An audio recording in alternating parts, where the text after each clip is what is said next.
Hello, কালকে সারা রাত তোমার ফোন ওয়েটিং ছিল আর আজকে তুমি কল ধরতেছো না, এগুলোর মানে কি মাইশা? আম্মুর বাসার দিকে আসছি, এখানে তো নেটওয়ার্কের সমস্যা। কোথায় এখন তুমি? আমি বাসায় আর কোথায় থাকবো? তোমার আশেপাশে কেউ আছে? আম্মু আছে তো, বেশিক্ষণ কথা বলতে পারবো না। একটু বের হইতে পারবো আজকে? আরে না, বললাম তো আম্মু আছে, আমি কিভাবে বের হব বলো? নীরব, আমি জানি তুমি আমাকে অনেক খারাপ ভাবতেছো। তোমার কি মনে হচ্ছে? কি ভাবা উচিত তোমাকে? তোমার পাশে তো তোমার আম্মু না। কোথায় তোমার আম্মু? আন্টি? তুমি ওর সাথে এভাবে কথা বলতেছে কেন? এ ভাই তুই কে রে ভাই? মাইশা, তুমি কিছু বলতেছো না কেন? কি বলবো? মাইশা তুমি চলো তো আমার সাথে। আমি বুঝতে পারছি ও তোমাকে ভুলভাল বুঝেছ। আর যাই হোক, আমি তো তোমাকে চিনি। আমি কথা দিচ্ছি আমি সব কিছু ভুলে যাবো, তুমি আমার সাথে চলো। তোমাকে ডিসাইড করতে হবে তুমি কার সাথে যাবা, আমার সাথে নাকি তার সাথে।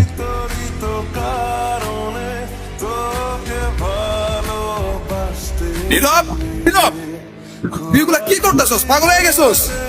আমি তোর রাতে জীবনে সিগারেট পর্যন্ত দেখিনি, আর আজকে তুই কি হয়ে গেছিস ভাই? বাবার কষ্টের টাকাগুলো সব আমি নষ্ট করে ফেলছি ভাই। আমি কি করবো? আমি আর পারতেছি না ভাই। নাম কি ওর? মিনু। ওকে রাস্তায় ফেলে চলে গেছেন না? আপনার কি কোনো কমন সেন্স নাই নাকি? এত ছোট্ট একটা বাচ্চা, ওরা কথা বলতে পারে না, তবে নিজের চোখ দিয়ে ওরা নিজের অভিমান প্রকাশ করে। কখনো বোঝার চেষ্টা করেছেন সেটা? আরে অথই, তুই এনে আরে ভাই বললেন না, এই ছোট্ট একটা বাচ্চারে রাস্তায় ফেলে চলে গেছে। কেমন লাগে বলেন? মেজাজটা খারাপ হয় না? তার উপর আবার কোনো কথার উত্তরই দেয় না। আসলে ওর মানসিক অবস্থা তেমন একটা ভালো নাই। ও কি করতেছে না করতেছে ও নিজেই কইতে পারতেছে। যেটা যত্ন নিতে জানে না সেটা নিজের কাছে রাখতে যাবে কেন? আপনার ভাইকে বলেন ঠিক মতো ওর যত্ন নিতে। আমি কিন্তু ওকে দেখতে আসবো, মনে থাকে যেন। তুই কি লিখে ভেঙে বলতেছিস? কই যাস? মিনুরে খাবার দিতে ভুলে গেছিলাম ভাই। আমার এই কবুতরের নাম রাখছি লক্ষ্মী।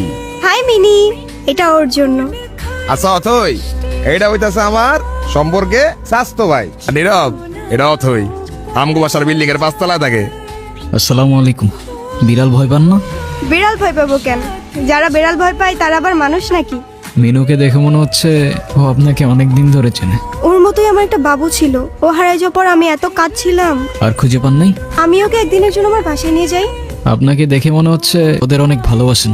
ওরাই তো আমার ফ্যামিলি। একা থাকেন নাকি এখানে? ছোটবেলা থেকেই বাবা মা কি জিনিস আমি জানি না, বাবা মার ভালোবাসাটা কি সেটাও বুঝিনি কখনো। কেউ কেউ এই ভালোবাসাটা পায় না, আর কেউ সেটা পেয়েও সেই ভালোবাসাটার ভ্যালু দিতে জানে না।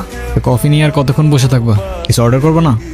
ট্রিটটা কিন্তু আমার। আর তারপর আপনি ওর জন্য পড়াশোনা বাদ দিয়ে ব্রিজ থেকে লাফ দিতে গেছেন।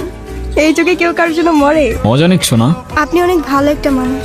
নিজের জীবনটা কিভাবে শেষ করে দিয়েন না। লাইফ সবাইকে একটা সেকেন্ড চান্স দেয়, হয়তো আপনাকেও দিবে, সেটাকে ইগনোর করেন না।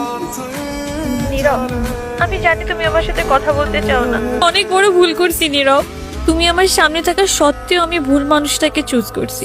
আমি তোমার লাইফে ব্যাক করতে চাই নীরব, প্লিজ আমাকে ফিরিয়ে দিও না। Sorry, wrong number. তোমরা টেনশন করো না তো। নীরব, তুমি এখানে কোথাও যাচ্ছ নাকি? কোথায় যাব? তোমার এই অবস্থা কেন? সবকিছু ঠিকঠাক আছে তো? আমার কিছুই ঠিক নাই নীরব। রনি আমার লাইফটা একদম শেষ করে দিছে। তুমি কাউকে কিছু বলো নাই কেন? বলার সুযোগই পাইনি। ওর জন্য আমি আমার লাইফ, আমার ফ্যামিলি সব কিছু হারাইছি।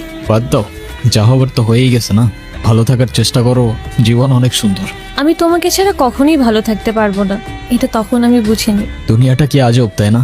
বিশ্বস্ততার এই দামটা কেইবার বোঝে? আজকাল তো চিটাররাও চিট করে লয়ালিটি খুঁজে। এই নাও চকলেট। এই তোমার এই চকলেট কিনতে এতক্ষণ লাগে? আর মামা কই? আরে খুঁজেই তো পাচ্ছিলাম না। উনি কে? আরে হঠাৎ করেই ওর সাথে দেখা। তোমারে বলছিলাম না ওই যে মাইশার কথা।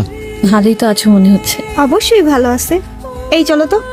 এই ব্যথার শহরের অলিগলির নুড়ি পাথরগুলো যেন আমাদের কষ্টগুলোর এক একটা প্রতিচ্ছবি।